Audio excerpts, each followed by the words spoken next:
desperate search and rescue mission underway right now. A U.S. Navy plane crashing into the ocean with 11 crew. 8 of those American service members have been found. Roy Moore denies it. We don't need a liberal person in there, a Democrat. He has impeccable integrity. Give John Conyers a big round of applause. Sexual harassment allegations against the longest-serving member of Michigan's John Conyers. The FBI is now offering a $25,000 reward. Border agent.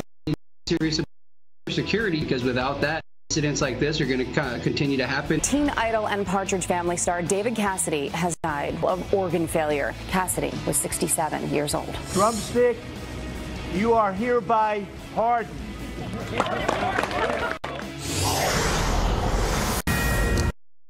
This is a Fox News alert. A miracle at sea. 8 people found alive and in good condition after their Navy jet crashed into the Pacific. 11 passengers and crew on board the C-2 Greyhound when it went down off the coast of Japan. A desperate search and rescue effort now underway to find the remaining 3 people.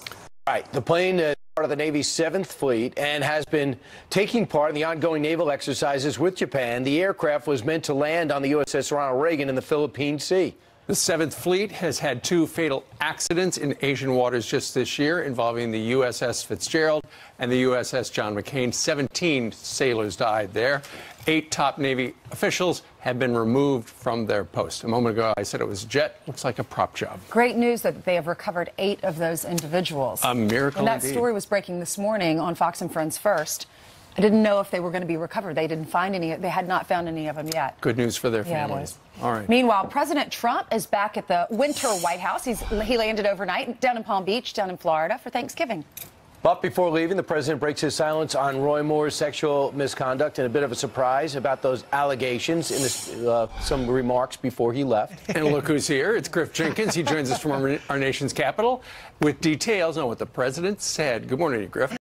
Good morning, guys. Happy early Thanksgiving. The president heading out the door for Thanksgiving in Mar-a-Lago, weighing in on the Alabama race and the scandal involving Republican candidate Roy Moore, who has been accused of sexual misconduct with a minor nearly 4 decades ago, something Moore has repeatedly denied. Well, he denies. I mean, Roy Moore denies it. And by the way, he gives a total denial. And I do have to say, 40 years is a long time. He's run 8 races, and this has never come up. So 40 years is a long time. The women are Trump voters. Most of them are Trump voters.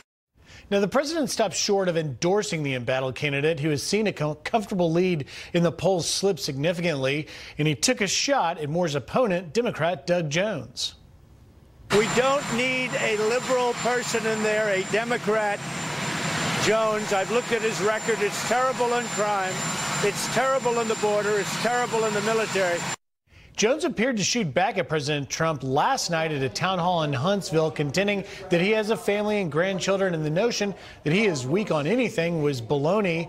The election is just 3 weeks away, guys, on December 12th, and there's no indication whether the president intends to campaign for Moore in the final days. You'll remember Trump supported Moore's opponent, Luther Strange, in the primary. We're still doing. All right. Griff, we thank you very much for that. Meanwhile, let's talk a little bit about what is going on in the House of Representatives. The House Ethics Committee has launched an investigation into Congressman John Conyers. He's been in Congress since 1960. A second woman has come forward with allegations, and it was revealed in the last 48 hours that apparently they used $27,000 from office funds to pay the person off. They listed the payments as employee severance. So this is a second woman coming out with both worked on his staff. So this is significant money. Of course, he denies it, and there'll be an ethics investigation. What I also find fascinating is that Nancy Pelosi said she knew nothing about it. She also knew nothing about that so-called slush fund. On the side, for the past 20 years, they've been paying out various congressmen and women. We're about to get those names soon. That was just set aside, taxpayer money, millions upon millions of dollars, just in case they get into some type of legal trouble. An AP reporter went to his house yesterday and asked him about that. Did you use a settlement? Did you use taxpayer dollars to pay this fee? And he originally originally denied it. He then retracted on that later and said, yes, there was a fund. We did use the money for that, but that does not mean that I am guilty. It just meant that we were giving her some severance money because she ended up leaving. Now, Detroit Free Press, which is in Detroit, he represents Michigan. They said that his behavior can't be tolerated. This is at least the editorial, that much less from an elected official, they said, and they are calling for his resignation. They said he must go. Yeah, there's a headline right there. John Conyers Jr. must go. He said even if they prove the allegations are false, there's no defense for using public money. They said essentially it looks like hush money. Right. It looks like if you believe some of these reports, it looks like somebody in power was taking advantage of somebody without power. You also understand, too, that the thing that's going to make this so challenging for any ethics investigation is when you get the payout, they also decide they have to keep their mouth shut. So how you get people to talk and tell what happened if they are under an agreement not to talk about it? So good luck with that investigation. Laura Ingraham last night was talking about the whole sweep of things going on in the world right now, and in particular in Congress, and says, you know what? This is probably a good case for term limits. When the government is this large and this unwieldy, mischief is bound to follow, both personal and professional. And soon no one is looking out for the people. They're just looking to cover themselves. And representatives, well, they settle into their positions of power, and year after year, term after term, they tune out their constituents. And pretty soon, they're taking orders from the swamp rather than the people. So if we want to end the corruption and move legislation on Capitol Hill, we need the old-timers to do the decent thing and begin to retire. Yeah, it's also, you could say they've been too long, or you could just say, just don't act like that. A lot of people are at jobs in every major city and small city across the country, and just because they've been at a job a long time doesn't mean you're grabbing people's butts. So anyway, he has been in Congress since 1960. The President of the United States is up down at Mar-a-Lago. He arose, we believe, about 30 minutes ago because he started tweeting. And once again, he is taking a shot at the father of one of the 3 young men from the UCLA basketball team that he helped spring in China. He wrote, it wasn't the White House, it wasn't the State Department, it wasn't Father 𝗪's so-called people on the ground in China that got his son out of a long-term prison sentence. It was me. Too bad. 𝗪is just a poor man's version of Don King, but without the hair. Whoa. Just think, 𝗪, you could have spent the next 5 to 10 years during Thanksgiving with your son in China, but no NBA contract to support you. But remember, 𝗪, shoplifting is not a little thing. It's a really big deal, especially in China. Ungrateful fool. Yeah, unbelievable. So we're going to ignite this. Now, people know LeVar Ball in the sports world. They know he says outrageous things. They also know he raised, outside the shoplifting, 3 outstanding young men who are fantastic basketball players. But this guy, I am not sure during that interview that it wasn't a total put-on CNN, that it wasn't a total act, because the things he said about, well, the only reason I'll thank you is if you put him on Air Force One and took him back. You know, he didn't go there just to get my son out, then I would thank you. Why was he there to begin with? Of course, he was on a Far East tour, nothing to do with your son shoplifting. So a lot of the things he was saying was so bizarre, I think it was a put-on. By CNN. You're thinking CNN had him on. No, I think that LeVar Ball, whether CNN wanted to do a normal interview, and LeVar Ball wanted to the entertainment mode. But why would he do that, though? What's the benefit of that? Think about it, though. I mean, he's a guy who loves the headlines. Yes. And if you woke up yesterday, you saw all the blogs about this guy was unhinged, and then you wound up watching it. And he sells more stuff. Shannon Sharpe, hardly somebody who runs to the president's defense. This time he did on Fox Sports 1. We speak very highly of LeVar. Yep. But that was the dumbest thing he ever could have said. The president of the United States did not go visit his son in jail. So therefore, he's not going to say thank you. I can assure you, President Trump mentioning to the Chinese president didn't hurt his situation. I see why President Trump used the word ungrateful. Okay, let's keep it with football. And now there is a story out of the Washington Post as of yesterday afternoon. Most NFL owners now, given the backlash and how their ratings are dwindling, are considering that they may keep the players in the locker room during the national anthem. They're going to officially vote on it in March.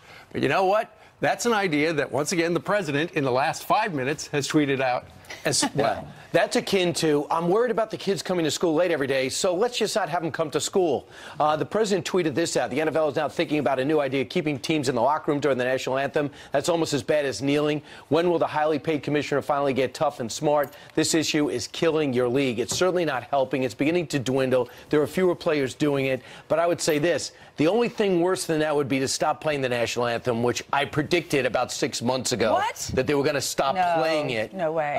Now they're going to play it, but they're thinking about keeping the players in. Now you're going to have a bunch of players that go, wait a second, I'm not staying in the locker room. I'm going out to the locker room. That's going to further divide the situation. How could that possibly be a plausible solution? Well, the members of their team who made this a complicated and challenging situation, they should talk to the person who says, I want to go out, because the players, owners look terrible. All right, I mean, ultimately, who's going to be watching football tomorrow on the big day? We asked you this yesterday, and the email machine just about melted down. So many people have just had it up to here with the NFL. So tomorrow is Thanksgiving. These are some big topics that you're probably going to be talking about around the Thanksgiving table, if you do want to talk about politics. We have the LeVar thing, just the dad saying all this, the president responding, them going back and forth, and then also this national anthem controversy.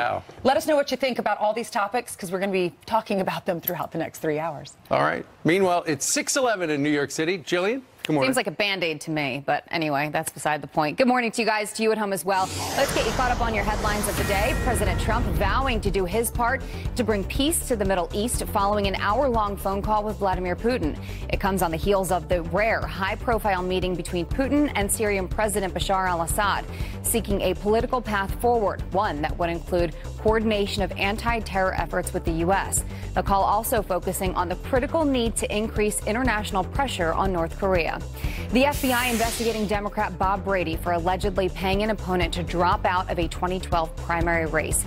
Jimmy Moore accused of ending his campaign after receiving $90,000 from the Pennsylvania representative's campaign. Moore and a former aide have already pleaded guilty to concealing the payment. Brady has not been charged with a crime. And tragic news overnight. Teen Idol and Partridge Family star David Cassidy has died. Cassidy passing away at a Florida hospital of organ failure. He rose to stardom in the 70s, launching a career lasting 5 decades. Entertainers flooding social media this morning. Singer Marie Osmond tweeting in part, heartbroken over the passing of David Cassidy. And actress Marlee Matlin saying in part, to me and millions of us, you were forever young. Cassidy was 67 years old. That's a look at your headlines, guys. Send it back to you. Came on our show a lot. I had his guitar when I was 9. Oh, wow. There you go. My sisters loved him. What, he sold like a replica of his guitars to kids? And yeah, with a fake signature, his signature on the back. It cost like $4, but he was the hottest thing out there. He was. Funny show. Great show. David Cassidy. That's when the TV shows became actually singing groups, like the Brady Bunch actually cut an album. That's when things were consistent. Yeah, but just one album. It's not like the Monkees. Yeah. I mean, the Monkees were a singing group. They did a lot of... Remember the hard thing? The Brady's cutting an album and Peter's voice was changing? Remember that? I don't remember that. It was... All right, you remember Joe, right? Thank you. He does. Going through puberty. Oh, yes. Goodness. Okay, it is 13 minutes after the top of the hour. He sold one of his clients a deadly dose of prescription drugs, and now that drug dealer is being forced to pay for the funeral. Is that justice being served? We report, you decide. All right, and I'll take it from here, despite the way my name's spelled in the prompter. And Hillary Clinton just won't go away. Up next, people react to her latest comments in the brand new Dials. Apparently, my former opponent is obsessed with my speaking out.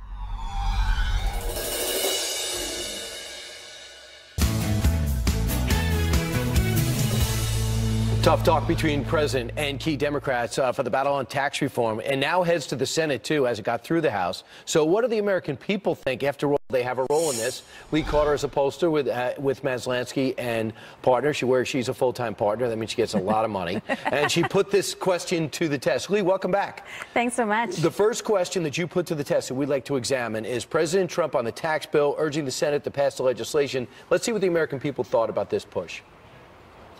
I want to congratulate the House of Representatives for passing a vital and historic tax cut last week, and I'm very hopeful the Senate will do the same very soon. We're going to give the American people a huge tax cut for Christmas. Hopefully that will be a great, big, beautiful Christmas present.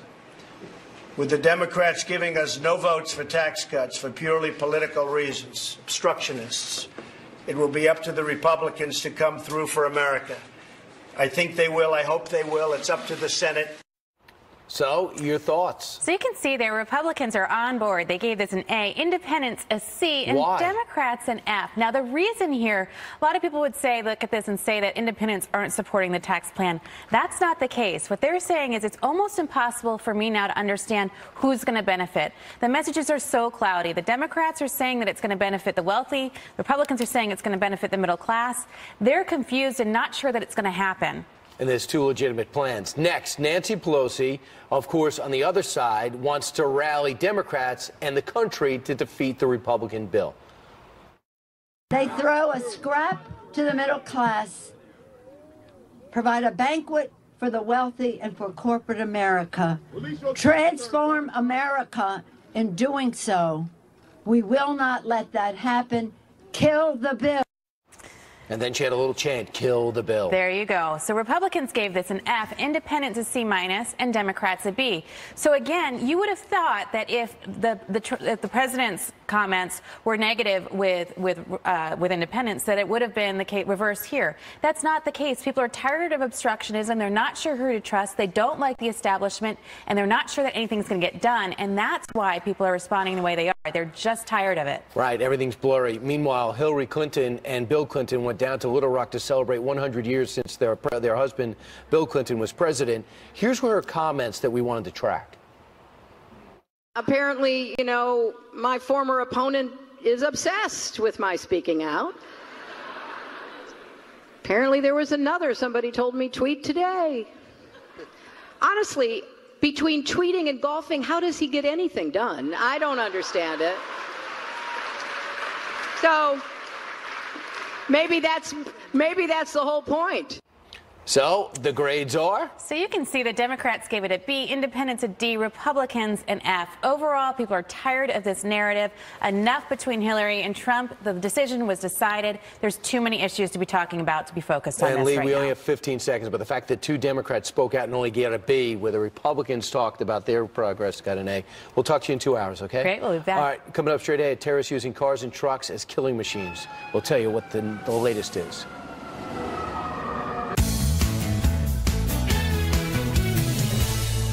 Some quick headlines for you. A North Korean soldier makes a daring escape to freedom.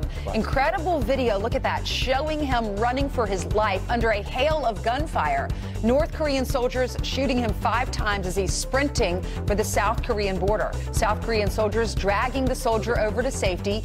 He is expected to survive. Wow. And Wants to watch television. And terrorists could turn your car into a killing machine while you're behind the wheel. Experts now warning hackers can remotely take over and even lock you inside your car, especially cars with access to Wi-Fi. Those are the most vulnerable to these cyber attacks. The government's being urged to step up software security. Fantastic. Great. Do you have that on your cars? No, I don't. I have Sirius, though. Meanwhile, if you have Wi-Fi. Yeah, good. Hey, a story of how music matters. Pixar's 19th movie is about a journey to find the soul within himself. But the question is,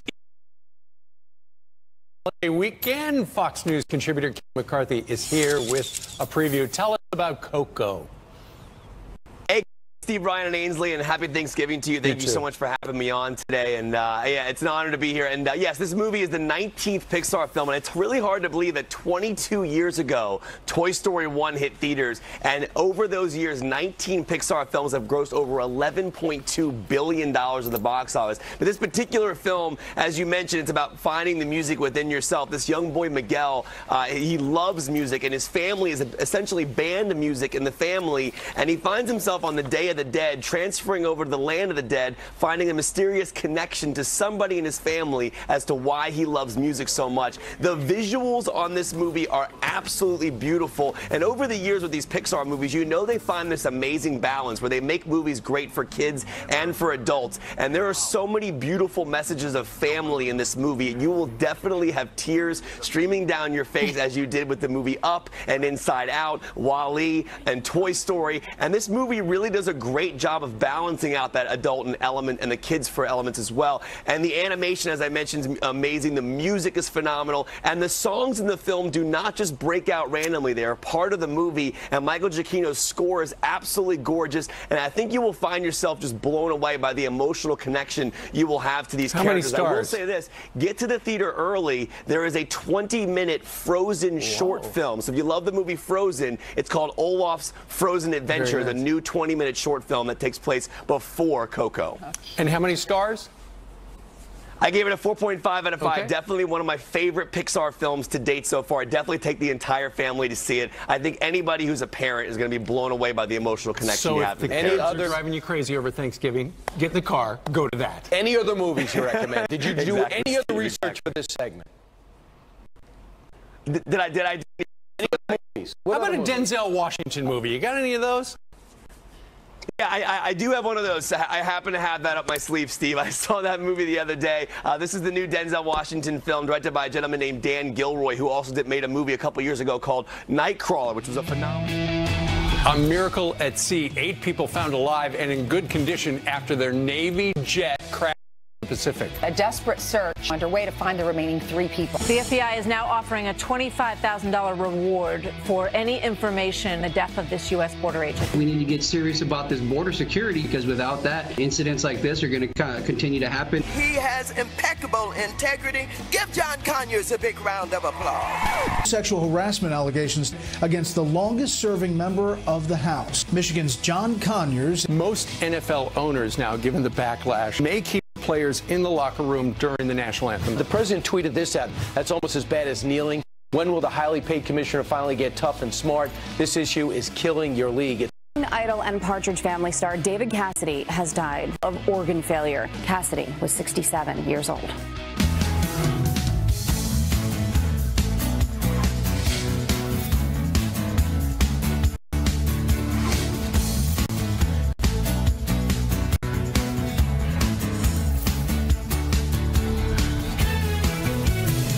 Was doing something for Folds of Honor. He did a concert for Folds of Honor, which I love because that's the organization, you know, we're friends with Dan Rooney. And anyway, we support that organization. But he talks about he works out 4 hours a day. How do you do that? How do you raise? I don't know. How do you focus on your relationship?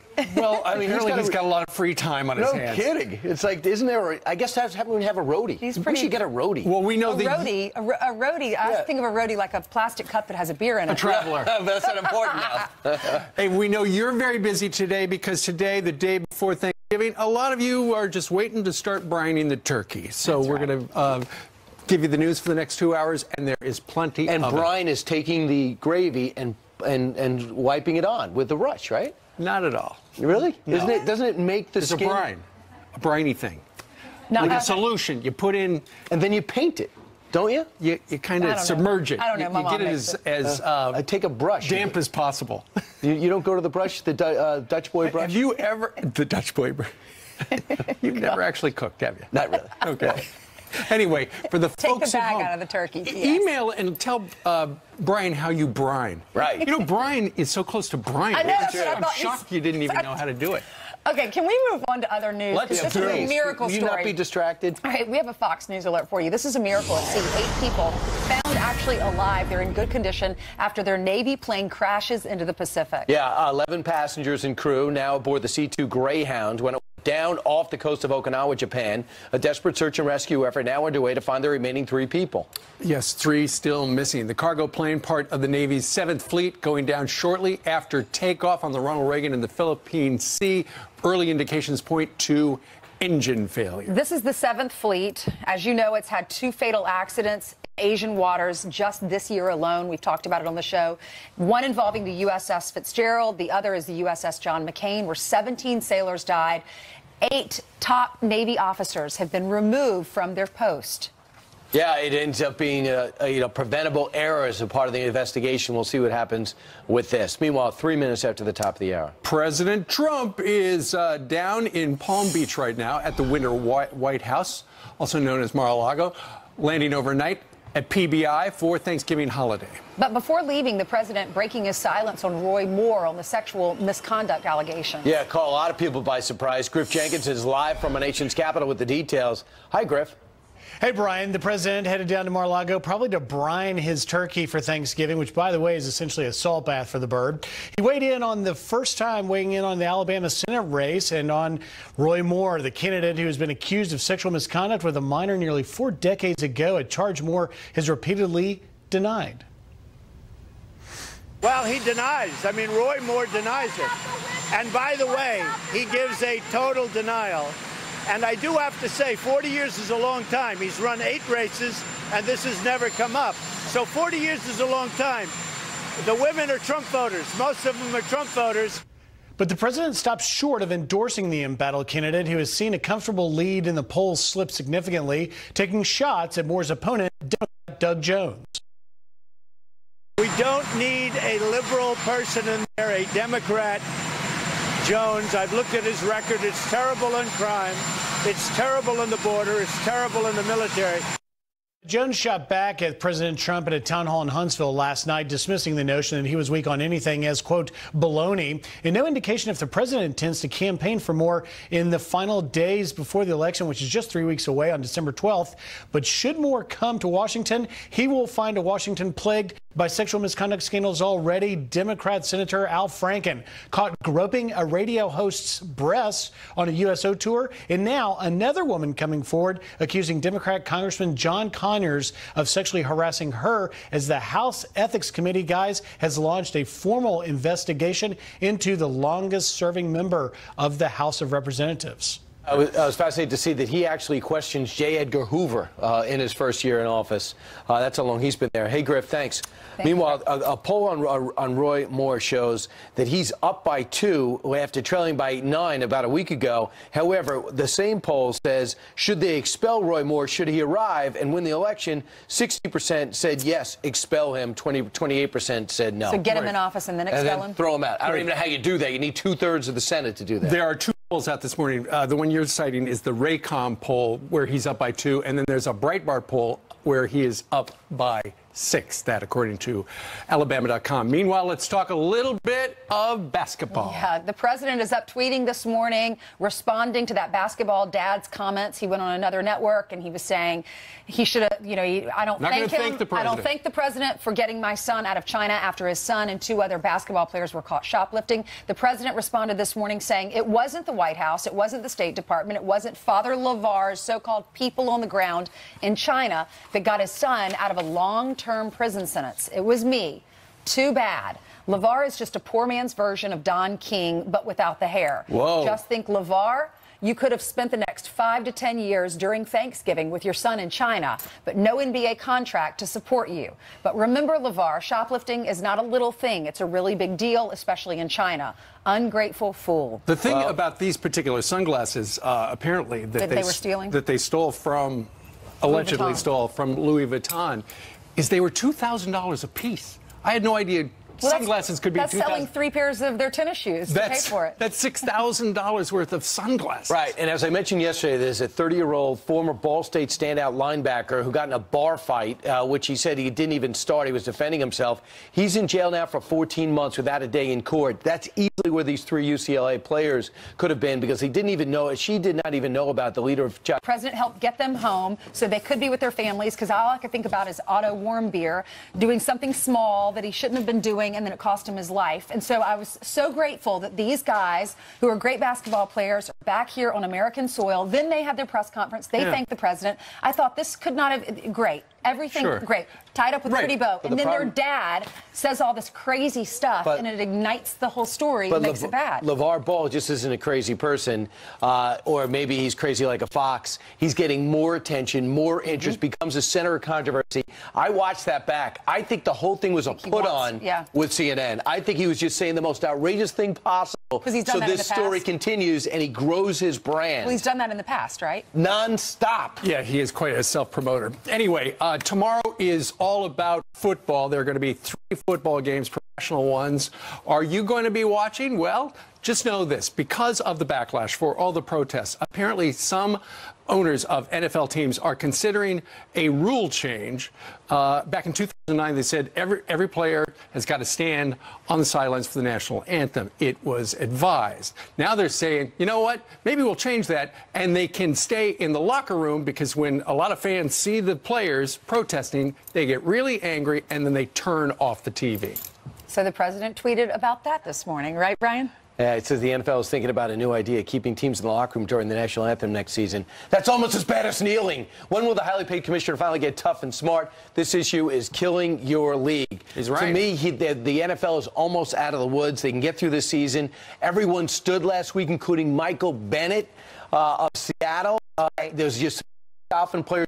Giant player. So my hope is we're turning the corner on this, and then the NFL is going to do what the NBA did and go in the offseason. We're going to get a rule. When the NBA had 𝗡𝗘𝗪𝗦, who turned Muslim, former Chris Jackson, said, I will not stand for the national anthem. The next year they passed a rule, everyone stands for the national anthem. Hopefully, if the NFL get to this season, this will not be the answer, staying in the locker room. But if they don't, they're going to wind up being in the locker room, and we're not going to know anything. So we talked about this in the last hour. Many of you have weighed in on this. Latrice said, we have a long tradition of watching the Lions on Thanksgiving, not tomorrow. Pamela emailed us. All we want is our football back. Yep. It's that simple. The players are paid to be professional ball players and not express their freedom of speech or other political thought. Right. I don't mind if they have that, just not during the national anthem. Is the point. Kathleen says they have no respect or reverence for those who have fought, bled, and died for our freedom. As a proud American, they have insulted me to my very core. Let us know if you're going to be watching football tomorrow, or if you're going to do something else. And if you are, tell us what you're going to do. Maybe you're going to be brining your turkey. Maybe you wouldn't have time. You brine it today. Oh. It's a salt bath. Those of us who don't cook turkey don't know that. That's right. Good thing we have moms that know how to cook the best meal of the year. Agreed. Okay, I don't know how to do any of it either. Let's get you caught up on your headlines, starting with this story. The hunt for whoever brutally murdered a Border Patrol agent is intensifying. The FBI treating Officer Roger Martinez's death as a potential assault. Union reps with the National Border Patrol Council say Martinez and an unidentified agent were viciously attacked with rocks. The feds offering a $25,000 reward for anyone with information to help close this case. Charlie Rose is out of a job. CBS News, PBS, and Bloomberg TV firing the anchor over sexual harassment allegations. The Washington Post reporting dozens of women have accused Rose of unwanted sexual advances, lewd phone calls, and groping. The veteran journalist denies any wrongdoing. CBS This Morning now needs an anchor to take Rose's spot, and according to Page 6, Oprah Winfrey is at the top of that list. Tragic news overnight. Teen idol and Parley star David Cassidy has died. Cassidy passing away in a Florida hospital of organ failure. He rose to stardom in the 70s, launching a career lasting 5 decades. Entertainers flooding social media this morning. Singer Marie Osmond tweeting in part, heartbroken over the passing of David Cassidy. And actress Marlee Matlin saying in part, to me and millions of us, you were forever young.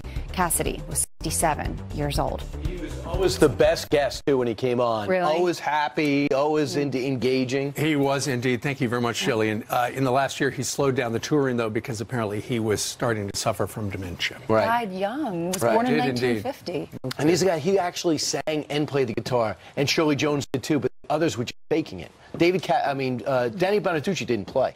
The drums? No, the guitar. Okay. He was just faking it. Who was playing the drums? Partridge Family. We don't even know what happened to the drummer. Right. Chris something. I don't know. Chris something? All right. So anyway, sad news about David Cassidy. Well, straight ahead, speaking of that Border Patrol agent brutally attacked and killed, our next guest says they have no doubt a wall on our southern border would have saved his life. An explanation next. And what is GQ's idea of a happy holiday? Ruining your Trump supporting relatives' Thanksgiving by bashing the president? Apparently, it's your civic duty to bash the president. Michelle Malkin is going to sound off on this one. A frantic manhunt intensifying for the killers of that Border Patrol agent seen screen left right there, who also brutally beat his partner. President Trump now doubling down on his vow to build that wall on our southern border. Next guest claimed the wall could have prevented this agent from being killed. Here to explain is the policy director at the Center for Immigration Studies. Jessica Vaughn joins us from the Boston area. Jessica, good morning, first of all. How would a border wall have saved agent's life? Well, in that area, there is some fencing, but there's not much of it, and parts of the border are wide open, and there are pecan fields and cotton fields on that side. I've traveled to that area fairly recently, and the wall works to not only slow down the cartels that are running the drug trafficking mainly, but also people trafficking, keeps them from easily getting over the border itself. You can jump over the river there pretty much. It also protects the agents who are patrolling that area because they can see what's on the other side, but people can't get over. And very importantly, the people, the ranchers who live in that area, who right now their properties are overrun by the cartels, which can operate with near impunity. They've taken over the towns on the other side to use them as staging areas. Right. And it's past time that we take that part of America back for the people that live there. You're the only one who feels that way. The United States ran on building a wall and probably got elected in some measure because of that promise. But you know the political dynamics in Washington, D.C. I don't know of any Democrats who are supporting it. And I think it's safe to say a lot of Republicans don't want to build a wall either. Well, those are the ones who have never been to the border areas to see where the wall can do so much good. And again, particularly in this area where you have fencing that just stops arbitrarily in certain places because we haven't finished the job. But also the Border Patrol will tell you, too, that they need backup from ICE with interior enforcement to try to reduce the incentives that people have to come across. And Senate Republicans, it was reported last night, just came out with a spending bill that gives money to the Border Patrol, which is great and helps fund the wall, but does not help fund the interior enforcement piece of it that we need just as much. You're absolutely right. I hope that they will come to their senses and provide a more balanced spending bill so we can get this done for the safety of everybody. Very good. All right. Jessica Vaughn, Director of Policy Studies at the Center for Immigration Studies up in Boston. Thank you very much. Thank you. All right. What do you think about that? Email us, friends@foxnews.com.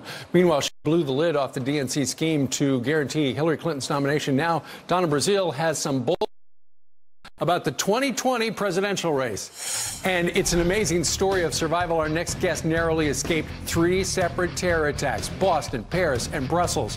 Why he chose to forgive the terrorist that almost took his life. His story, next.